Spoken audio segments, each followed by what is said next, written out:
হরে কৃষ্ণ শ্রী চৈতন্য চৈতামৃত মধ্যলীলা প্রথম খণ্ড চতুর্থ পরিচ্ছেদ শ্রীল মাধবেন্দ্র পুরীর ভগবত ভক্তি। জয় জয় গৌরচন্দ্র জয় কৃপা সিন্ধু জয় জয় শচীসুত জয় দীনবন্ধু। কৃপার সমুদ্র শ্রী গৌরচন্দ্রের জয় হোক, দীনবন্ধু শ্রী শচীনন্দনের জয় হোক। জয় জয় নিত্যানন্দ জয় অদ্বৈত চন্দ্র জয় শিবাসাধি জয় গৌর ভক্তবৃন্দ। শ্রী নিত্যানন্দ প্রভু ও অদ্বৈত প্রভুর জয় হোক এবং শিবাস ঠাকুর প্রমুখ গৌর ভক্তবৃন্দের জয় হোক।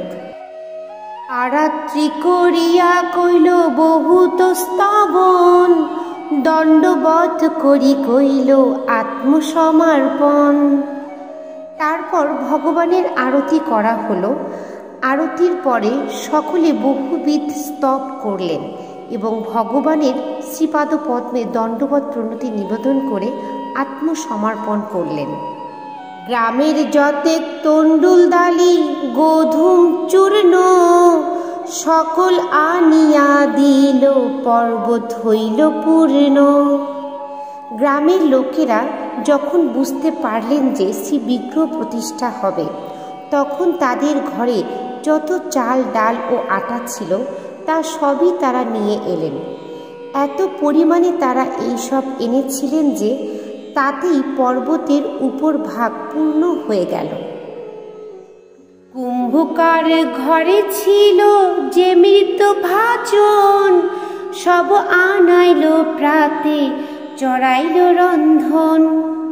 গ্রামের লোকেরা চাল ডাল ও আটা নিয়ে এলে গ্রামের কুম্ভকারেরা তাদের ঘরে যত মৃৎপাত্র ছিল তা সবই নিয়ে এলো এবং ভোরবেলা থেকে রান্না শুরু হলো।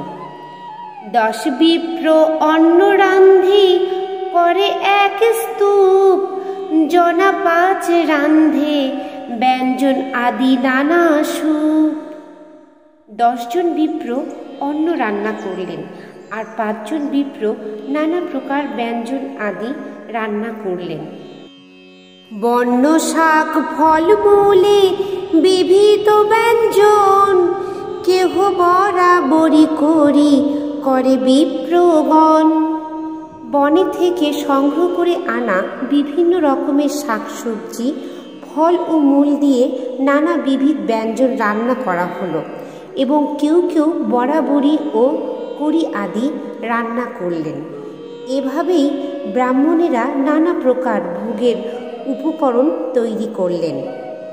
জনা 5 7 রুটি করে রাশি রাশি অন্ন ব্যঞ্জন সব রহে ঘিতে ভাসি। 5 থেকে 7 জন লোক রাশি রাশি রুটি তৈরি করলেন, যেগুলি ঘিতে চুবানো হয়েছিল এবং তখন অন্ন ব্যঞ্জন ও ডালে এত ঘি দেওয়া হয়েছিল যে মনে হচ্ছিল যেন সেগুলি ঘিতে ভাসছে। নববস্ত্র পাতিতাহে পলাশের পাতা রান্ধি রান্ধি তার উপর রাশি কইল ভাত।